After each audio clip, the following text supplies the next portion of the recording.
Hey, this is Luke from ESOTERICA, and you're listening to today's More Choice Radio with Jay. Thank you, Luke. Right, I think it's time. Let's sit back and relax and listen to ESOTERICA and this long-awaited interview.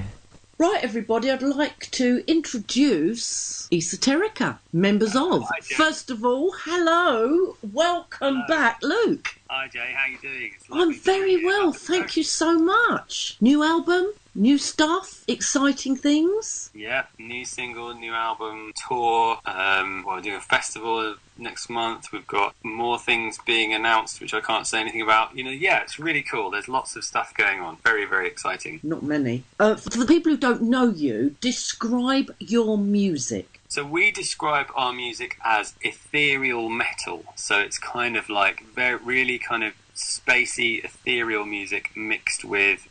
metal maybe is too strong, actually, but like definitely hard rock and, kind of big, dirty, loud guitars. And we have the occasional guitar solo. We have a lot of synths, and we have quite a lot of singing. We're not kind of a screamy band, generally speaking. We're a bit more kind of melodic, and so I guess similar to when I think of older bands that we used to listen to, things like Pink Floyd and stuff like that. But if you think of like newer bands, I guess people like, oh goodness me, Sleep Token maybe, or Bad Omens, or I don't know, stuff like that. So yeah, we're kind of ethereal metal is the short answer. And you have a lot of harmonies as well. You don't just have a heavy, strong sound. That's where the ethereal side of it comes in, doesn't it? Yeah, that's right. Yeah, there's a lot of harmonies. And, we've always said, like, a great song has to mean something to you. It has to kind of, evoke an emotion, or it has to be really personally meaningful to you. Because I think if you feel it, then other people will feel it too. And then I think we then just try and make that song as great as it can be. So, yeah, harmonies, we love big harmonies. We love, orchestras and choirs and kind of big sounding production. So, yeah, it's a big thing. And because I've been to one, it can strip right back. Every song you've done can strip back to just acoustic guitars. You on the, what do you call that? Bongo-y thing. Yeah. Bongo-y. Well, I've got a djembe, and I've also got a cajon, which I sometimes use, which is like a little box that you hit. And I've also got I think it's called a hand drum, but it's like a thing that just goes around your neck, and it's got like some snare wires in it and stuff. But yeah, I've got some various tools, tricks. I don't know what you call them. Fun toys. Instruments. Yeah, it's a percussion instrument, isn't it? But yeah, it does strip right back. You're right, and like every song we write, we tend to write them on just a guitar or a piano, just to begin with, just an acoustic guitar or something like that. Mm-hmm. Because if it works there, it will work anywhere. Do you know what I mean? Like that's our kind of general philosophy. I think that's the sign of any good song. Oh, I know you've got a new album coming out. The number of tracks you've released so far? So we have. Yeah, we do. And I've got to be careful what I say here, haven't I? But yeah, we have so far released, let me see if I can remember. Firefly, we released a year ago, really, or a bit over a year ago even. We released Dysutopia, I Am Just One, that's 3. And then Paper Skull, I think. Yeah, that's Paper 4. Skull is the one that's storming right now. I'm having so many people ask me for it. It's just gone bananas. Yeah, and it's been really picked up on radio. It's on national radio in a couple of countries, Ireland and Netherlands, and it's being playlisted on, oh goodness me, Total Rock and Primordial. It's been played on, BBC radio, and, it's gone mad. It's gone mad. And the last single did quite well as well. That also got played on Radio 1. And but this one's just gone bonkers. And then we've got a new single coming out as well. So that fifth single coming out next, on Friday, in fact. Well, tomorrow, is it? Tomorrow. Well, it all depends which way you look at it, doesn't it? Because I've seen on the socials you've got the YouTube video first play coming out tonight. Yeah, tonight. So we always do that in advance, like where we have where we put out the video the night before, so everyone kind of gets together and they can all join in the chat and the fun and kind of see the video for the first time kind of late in the evening. And then obviously like at midnight, you know, it's available on all streaming platforms. So it's always just been a fun thing to do. It confuses some people because it means it comes out the day before it comes out, if that makes sense. So, but it's still fun. I think we really like doing it. So yeah, it's great. It's a fun thing to join in. And you've given me the privilege again, the honour of actually playing the pre-release before even the video, so thank you. Yes, the world exclusive on your radio station, that's right. And it's I guess it's a thing we've done before, isn't it? And we're doing it again. So, and it's funny because the BBC want to play it also today, but they're going to get there after you, so you're going to have the exclusive on them, which is really cool. So even before the BBC. I'm highly honoured, and thank you. Well, you know what it is? You champion something and you hang with it, don't you? Oh, absolutely right. And like, we are so grateful to you and everyone who's been with us, you know, since the start, and, you know, kind of, you know, we're all pushing in the same direction, aren't we? Really, we're trying to climb the mountain. So it's amazing. Thank you. And proving that real music can get through the hardcore system that the money men have got in place. So yeah. Yay! Yay! Go team! We always say we're doing it the hard way. And I'm like, I think that's really true. Like, we don't have a big label, we don't have millions of pounds. We're just people, just trying hard. So yeah, it's great fun. Well, it's pretty. I prefer it that way. It proves that the talent, if you keep hanging in there, it does get seen, doesn't it? It does. Yeah, I hope so.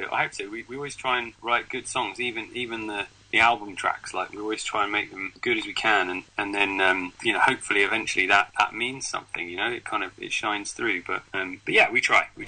Just been talking about the first track that's going to be on the new album, the first one they released, Firefly. Tell me, are you tired? Are you weary to the bones? And no amount of sleep will make you whole. And tell me when you dream, are you fire, are you ice? Are you somewhere lost in time? Are you hungry?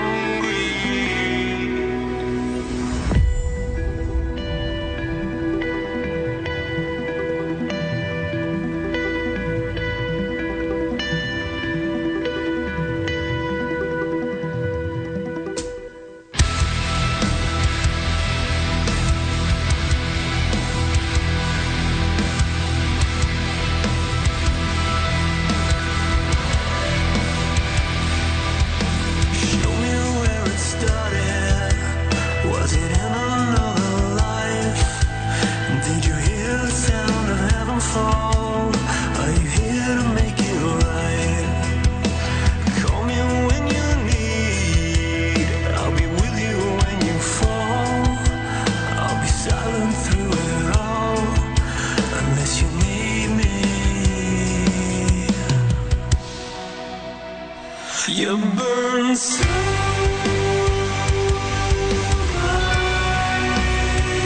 you must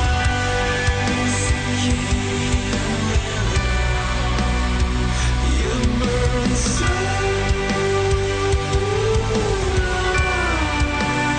bright, firefly.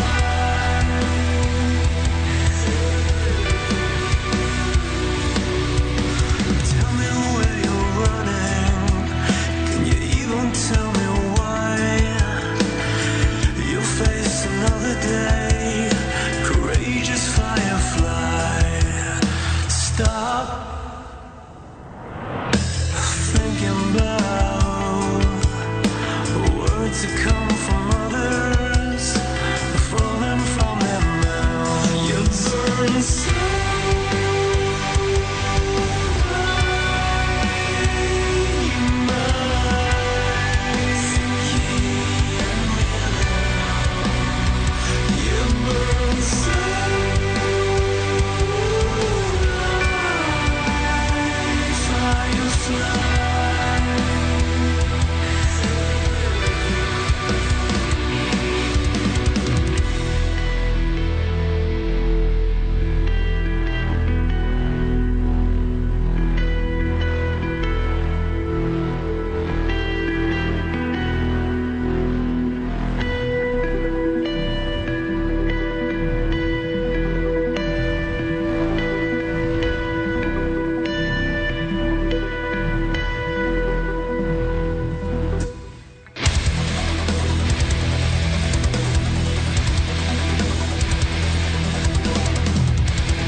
We've got a 5th track coming out now. How many tracks are actually on the album? Do you know what? That's a great question. I actually can't remember. Is that bad?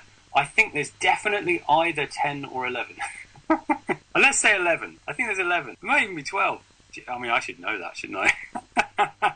When did you actually... Because, see, the thing is, I know how these things work. It doesn't just happen overnight. How long have you actually been working on this album? Yeah, it's literally years in the making, and it's funny. And the reason why I don't exactly know as well is because when you write an album, or certainly when you're in our band and you write an album, we write literally hundreds of pieces of music, to get down to like the 10 or 11 or 12 that make it on the final album. And we're quite strict because we kind of go, do you know, if it's not brilliant, it just doesn't go on there. Do you know what I mean? Like, so we could have a really, really good song that's still not good enough, you know? And like, so we definitely care a lot. And I think our back catalogue, you know, is like, I feel like we've set a bar for ourselves and we have to up that bar each time. If we're not either at least the same or ideally better than before, in our opinion, then we're just not putting it out. But what about slightly different? Because as we've had these first 4 and now looking forward to the 5th track, there's been a kind of theme, a storyline that you've put in together for us.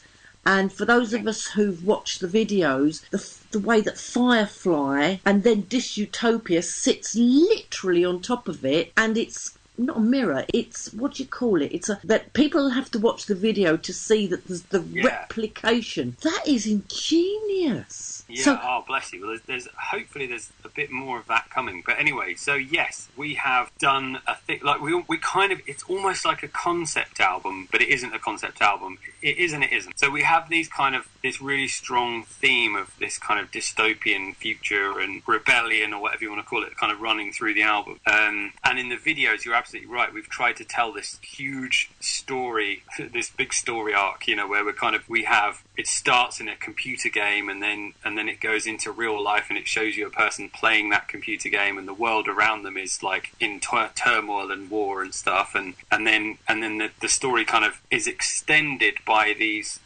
all these extra videos we've made, these lyric videos which kind of tell a bit more of the story about the world around them. And inside those videos we've then got these newspaper articles that then tell even more of the story. So it's kind of pull those videos and you read those articles. I know. At first I didn't catch it, and then I saw as it was fluttering by, I'm like, hang on a minute, there's an actual there's a headline, this is a real newspaper, and you have to it's like things are unfolding and then it's kind of little hints, there's a little as you're going on. And then when you created the website EtherIndustries.com, is it? .com, yeah, that's right, yeah. So when we released the second single, Dystopia, we sent out letters to people that had either subscribed to our Patreon, I think it was, or who had bought merch online. So we basically had their physical addresses. We thought, okay, we'll do this fun thing, we'll send them all this letter, and from Ether Industries, but we won't explain anything else about it, we won't tell them who it's from or anything like that. And then on that letter it said EtherIndustries.com, and then when people figured out quite quickly that it was us somehow, I can't remember how, but they figured it out quite quickly, and then so then we posted EtherIndustries.com on our socials and stuff, and if you were to go on there you could like solve kind of puzzles in a way, or like kind of log into the system there and kind of access like, you know, restricted files and things like that. So we kind of had the whole world of stuff going on in there. Well, there were actual cryptic clues, because there was one I was reading, I'm thinking, hang on, why can't I get into this? And one of the fans that I'm in contact with on the socials, because it's like a family now, isn't it? Right, yeah. It's totally, brilliant. Yeah. So the people who come to the gigs regularly, it's like, oh, hello, how are you doing? Oh, blah, blah. And then I was shown, if you want to get into this part of Ether Industries, you've got to look up. I'm not going to tell you how, but look on this part. Yes. You've got to hunt through the pages and then find clues, and then it's absolutely brilliant. So you're gonna extend this what do you call it? This thematic. We call it a storyline. Yeah. It's like a mini movie, isn't it? A bunch of little kind of mini movies. Yeah. So these videos, we've got Firefly, which was made by a 3D artist, and he did an incredible job. That actually ended up winning an award in Hollywood, like a decent Brilliant. But yeah, we have this whole world that we've created, and I think we've got, we had these first two videos, Firefly, which won an award, and then I made the second video, which is called Dysutopia. It took quite a long time to make. You made that? Yeah, I had to learn how to make Unreal Engine, and we did all these green screen shoots. It was a mad thing, really. And there, you're right. If you play those two videos, so you start them at exactly the same second, then they sort of complement each other, if that makes sense. So a lot of the scenes in the videos kind of echo each other, or sort of match in a certain way. Yeah. Which I don't think is something that anyone's done before that I can see. I've never seen anything like it. New thing, yeah, and we've got more of that kind of thing coming. Hopefully, we're working on something really, probably the most ambitious thing we've done at all for this album, which is it's taken about a year to date so far. This thing that I'm talking about, but yeah, we're working on it at the moment, which I can't. I've already said too much. If you say too much, there's a sweet surprise missing, isn't there? You know, like a misdirection is what you think. Well, I know what you're like. You're sneaky. We are like that. But on this occasion, we call it, they're lyric videos, right, that we've been making, and we've been doing them in this animation style, this kind of almost like comic book kind of style. I know. Animation style, and Into the Ether will have a lyric video, which is in the same sort of comic book style. So we've very deliberately kind of used the hyper realistic sort of movie style, if that's the way of putting it, for the full music videos, and then we've used this kind of illustration kind of comic book style for the lyric video. So we've kind of tried to separate the visual treatment for those two things, so they kind of have this different, this different way of being. But yeah, they're lyric videos with, like, how do I put it, like on steroids, really, because they're not most lyric videos usually have a nice picture or a nice video kind of going in the background, and then a bunch of words sort of appearing over the top of it, and that's your lyric video. And deliberately, because they are easier to make, I suppose, like, for people who just want something to accompany the music on like YouTube or whatever. But we've kind of gone a bit crazy with our lyric videos and actually used them to tell more of the story about this world that we've created. So we actually, these lyric videos are like animated, and they're using lots of different scenes, and there's a lot of visual information in this world, if that's the way of putting it. Absolutely, yeah. And the way you've put the actual lyrics up are not like, here's the words to the song. They are absolutely integral in the style of the fonts you've used and the colouring. Everything is all... I love that you've noticed that. That's really cool. Well, it's blended. What's the word? It blends together. It's all one thing. Yeah, it's very deliberate. It's very thought about. Yeah, so that it all kind of feels like one thing and it all kind of matches. But yeah, absolutely. But we really wanted to use the lyric videos to extend this story and this world and give people an insight into what's going on with these characters, and so this next video is going to tell you something new that you don't already know about this world. And it's something that has existed right from the start, that was always intentional about this world that we've been creating.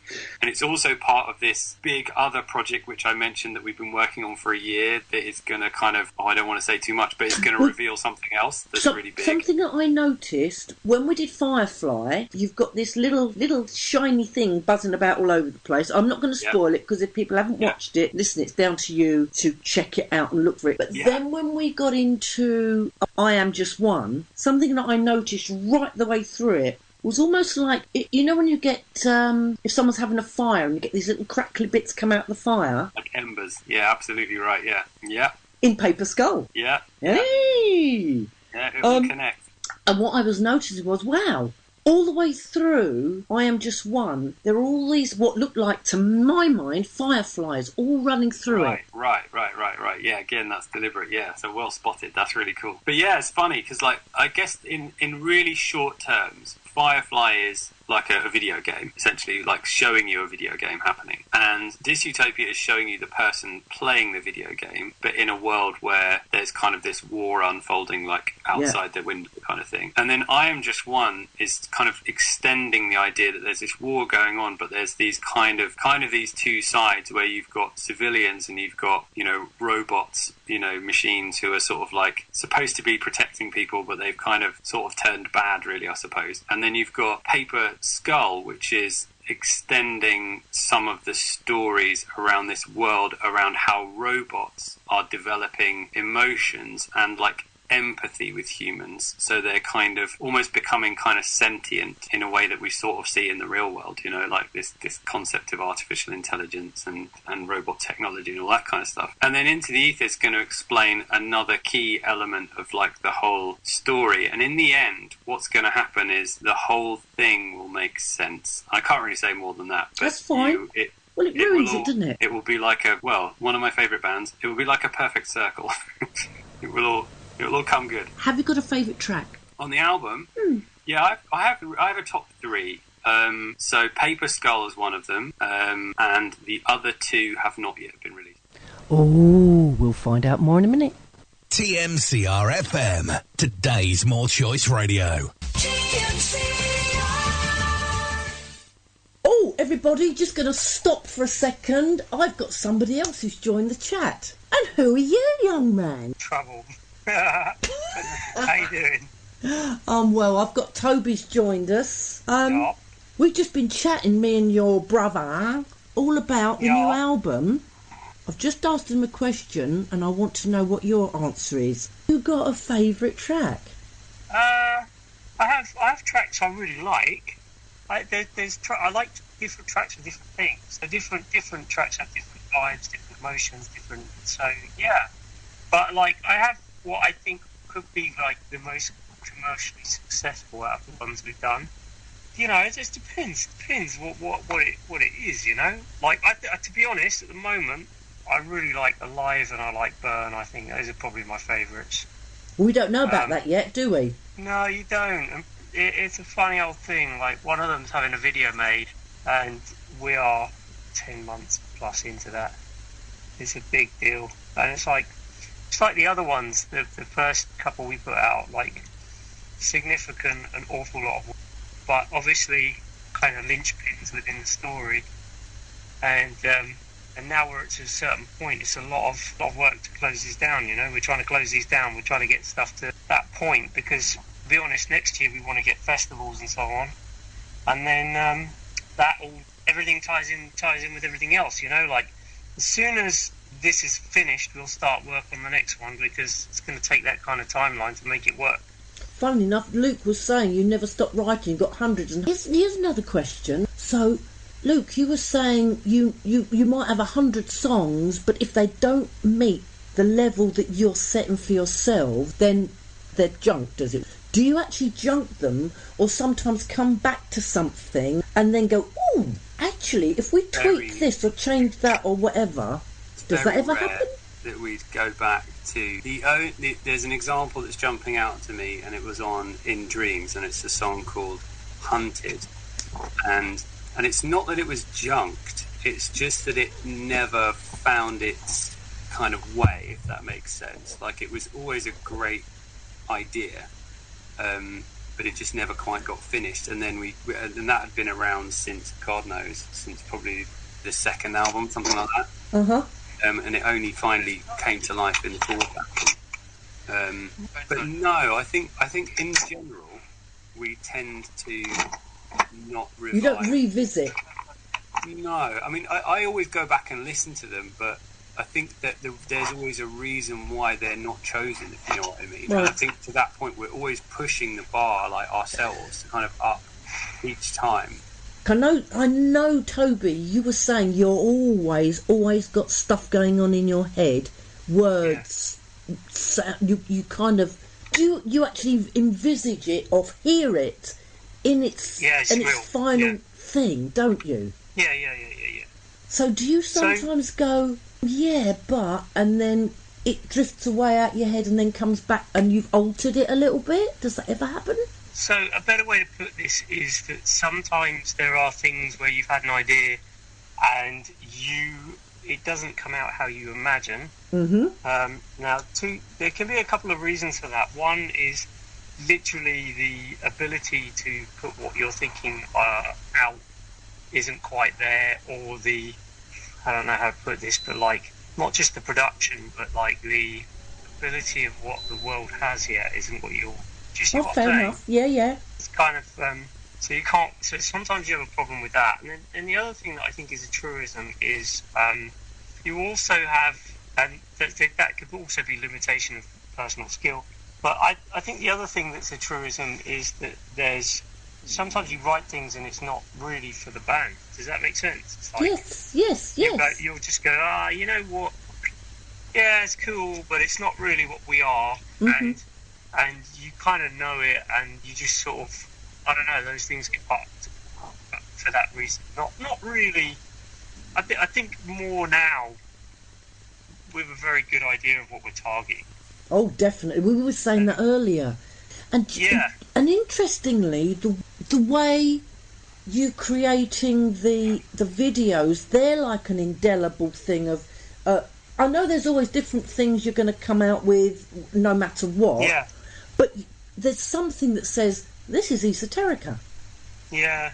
Which is lovely. And I know what you mean. I've noticed that more and more. And I think the other thing is, like, now it's more a case of leaning into what we're trying to do. Do you know what I mean? I'm very comfortable in that now. I think for us the hurdle now is to bring that to as many people as possible and play decent sized shows and live the life you've always wanted to live. You know, 100%. It's that's the gig. Talking about your kind of your sound, your thing, your vibe. In the last track, Paper Skull, Matt was featured on a guitar solo. Yeah. Is anybody else going to get to do their thing? It's funny. So, I think we get different albums. You get different things kind of come forward, don't they, in different ways? And so the third album, for example, there was a lot of synths, and it was kind of that thing came forward a lot. You know, I think about like the second album had a very sort of proggy vibe and blah, right? And even maybe the last album must have had more piano than ever before, for example. But yeah, Matt specifically, I think, gets a bit of spotlight in this album. I don't know. I think Will's got a bit too. Yeah, true. But I think there's at least for me there's 3 or 4 standout moments for Matt on this album, and 3 of them you haven't heard yet. Oh, that's cool. That's good. And Laura, because obviously Laura being guitarist as well. Laura's taken a really interesting role in this album. She's actually basically written most of the songs, or certainly the big songs, if you like, on the album. Paper Skull's a good example. Mm-hmm. And actually, but I did that. I went to your house with it written on my phone, recorded it with you and Will. Yeah. No, Paper Skull's a bad example then, sorry. But Paper Skull's the only bad example. Yeah. Because all the rest of them were like, actually, yeah, no. You're right, Paper Skull. So Laura has done some of the best bits. I mean, she's done some of the best bits, and she's incidentally, both Alive and Burn started with her, didn't they? Yeah. Oh, we don't know about those yet. Ooh, we don't know about those. That's fine. So the songs that don't exist, she started those ones. But she's kind of taken a different role, because it's not guitar. Like she's actually like taken an interest in synths and sounds, if I can put it that way, and so and she's been exploring those things, and that's how those songs have started, rather than necessarily, guitar based. Yeah. Definitely. Very talented lady, lots of ways. But you know, there's a bit for everyone on the album. I think there's definitely some more interesting drums in this album, and the single that's coming out tonight and tomorrow. Like, that there's more interesting drums on that than any previous singles, and I think the bass gets to shine on this album more than it has done maybe in previous times, and yeah, like Toby's right, there's some really awesome piano stuff on this album which you haven't heard yet, which is really cool. So there's definitely there's bits for everybody here. And got to say, Toby, the way you've moulded or what the effects that you've used on your vocals have been really interesting, and then adding extra harmonies and everything to it. That's what we were saying at the beginning when you weren't with us, is have a stripped back song, and it works in its own right, as we did at the acoustic gig.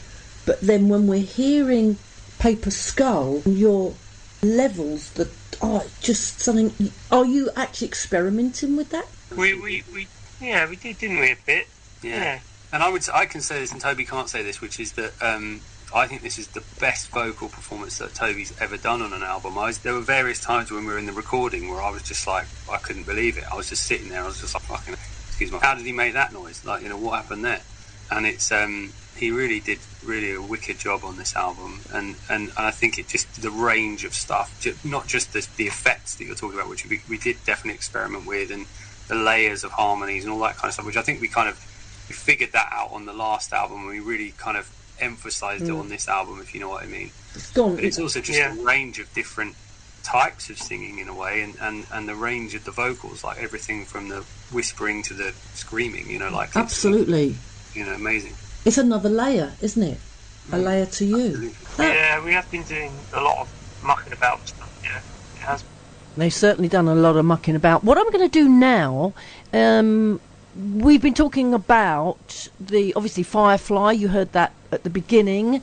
I'm now going to play the track Dysutopia. Okay, some of you'll know it, some of you won't. Now, what you need to do is watch Firefly and Dysutopia. If you can, watch them at the same time, and you'll be amazed.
I can promise you, watching them play that live with Mike on the bass and his long hair, it is mental. Now, I'm going to go for a little break for a couple of minutes, and I'm going to come back with the track Paper Skull itself. Listen out for all the harmonies. TMCRFM, today's More Choice Radio.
I'm now going to be playing the last bit of the interview, and I'm going to say goodbye now because we're going to go straight to Bob Thomas after you hear the track. Question, changing track a little bit, getting back to the new single, when is the first play of the video for me to tell people to watch? So it's tonight, Thursday isn't it? Today, isn't it? So it's tonight at 9 p.m. on YouTube. So if you type in ESOTERICA into Google or into YouTube, it's going to come up because it's premiering tonight. And yeah, definitely join in. We'll be in the live chat, and that's the first time you're going to hear Into the Ether. Well, actually, it's not the first time, because the first time we're going to hear it is on your show. It's the first time that people can, go and listen to it to their heart's content, if you like, online. Do we know when, sorry to interrupt you, do we know when the album's actually coming out? Because we've had 5, now the 5th track. Yeah, we know. Oh, stop it. So we've already said it's coming out in September. We're going to do a proper announcement, with all the information and the track list and the artwork and all that stuff, but sometime in the next coming weeks, I don't know when exactly, but sometime in the next few weeks, but yeah, September is the short answer. Brilliant. Will there be anything special happening apart from the fact obviously it's the new album? Have you got any other bits and bobs you're adding to it? We've got obviously so there's a few more singles to come out, so we're going to finish telling this epic story that we've been telling, and we've got a tour to celebrate the release of the album, if you like. So that's our album release tour that also starts in September, and we've got a lot of promotional activity happening. We've got a whole bunch of stuff happening with reaction people and playlists online and all that kind of stuff. So yeah, we're doing a whole bunch of stuff there. We're thinking about possibly doing a sort of an intimate album release party thing, like a kind of a where you can listen to the whole album, but we haven't really, we literally mentioned it a couple of times and we haven't really finalised the details of that or anything, so that may or may not happen, but I'd like it to happen, but we'll see. Right, well, and on the tour you've got any supporting artists as well coming along with you? Yes, so we have In Search of Sun are supporting on the tour. They've been badgering us for a while, but they're really good friends and they're a fantastic live band. They're really, really brilliant. And so yeah, they're going to be joining us for the tour. And we also have in London specifically, we have the Parallax Orchestra and Choir Noir will be performing alongside us during our set, and we also have Rockfit as well joining us as well for something special and different from them. So it's a big thing. And what gig is that particularly? That's London, so it's at the Shepherd's Bush Empire in London on the 26th of September. But it's a big show, and it's going to be by far the biggest show we've ever done, the biggest production we've ever done. And there's going to be a lot of things which we just haven't told anyone yet, but it's a big show. Yeah. Brilliant. It's funny, you said about experimenting with the music and blah blah blah. Yeah. This is like that on steroids. This show, we're experimenting with stuff that like people really wouldn't understand. Like it's in a way like I kind of feel like a lot of people will. Most people won't see it, obviously. But I think what will happen is when they see a video or whatever afterwards, I think people will then be like, we've got kind of bets in amongst ourselves about how quickly we could sell the same number of tickets afterwards, because I think it might be a significant difference. The reason that I say that is because I think that when something is interesting, unique, different, whatever enough, that people will go, and that's the end of it, if you know what I mean. If you think about it in that context, there's been so many things over the years where that's happened, and I just genuinely think that's it's going to be a moment, is what I'm saying. Groundbreaking. To be honest, it's a double-edged sword, this, because it could become you might find it very hard to get support slots. That might be a problem. But on the other hand, we might sell a lot of tickets anyway, so it might not matter. A little birdie tells me that you've done quite well already on the We have Shepherd's done Bush quite gig. well already.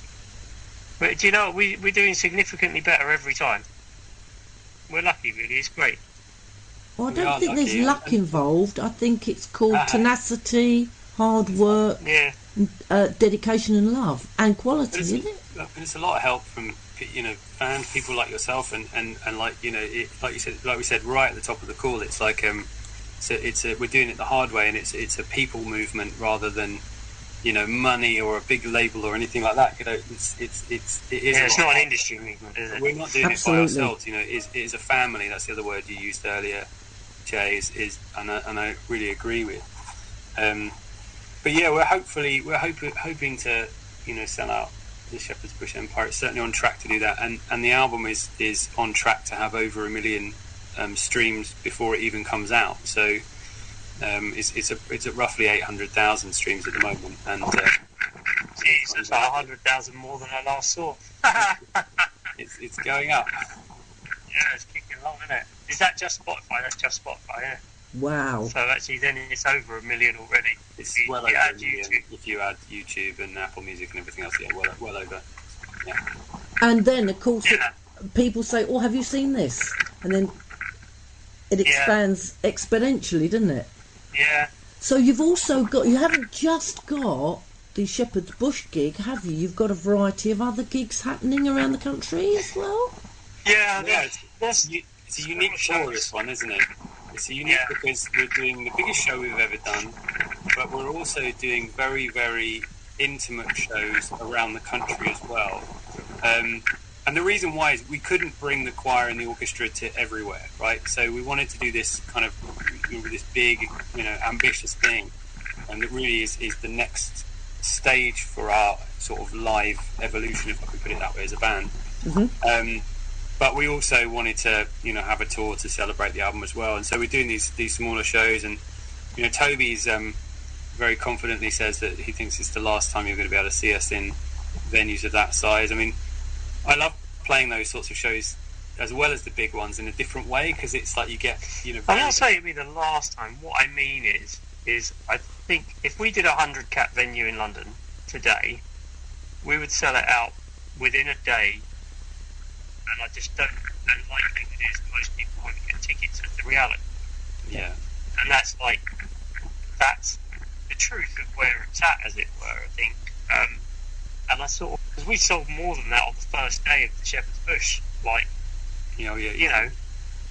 And so the point is that I just think when there is a gig like that and a band is doing well and blah blah blah, well, the bar staff tell their mates and they know first, and the music industry want their slot, so they get in first, and by the time you get everyone out of the way, there's probably only 20 tickets to the public. Do you know what I mean? Yeah, I do know. And that's and to me that's sort of wrong, but in some ways you have to pay the piper somewhere, and I can understand what that is. My point is that I think that as we stand, the future might be quite different. It just feels different. I tell you, the way people behave with us in the last month has been quite different. Well, It's weird. good things Been here come to before, though. those who Remember that work first- hard at it, don't they? Yeah. Attitude plus aptitude equals altitude. I like that. Looking forward to it. Guys, No worries. do you want to introduce the new track? Toby? All yours, Luke. You've done more than I have, so it's yours. Come on, Toby. Well, Luke introduced Firefly and Oh, did he? Dysutopia, I believe. The new song is called Into the Ether. Enjoy. Luke, Toby, thank you so much, and I will see you soon. Yeah, cool. Take care. See you Take later. care. Bye. Bye. Are you ready? I've been Jay. You've been listening to ESOTERICA. This is Into the Ether. I will see you at the watch party tonight.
This is TMCR 95.3. TMCRFM, today's More Choice Radio.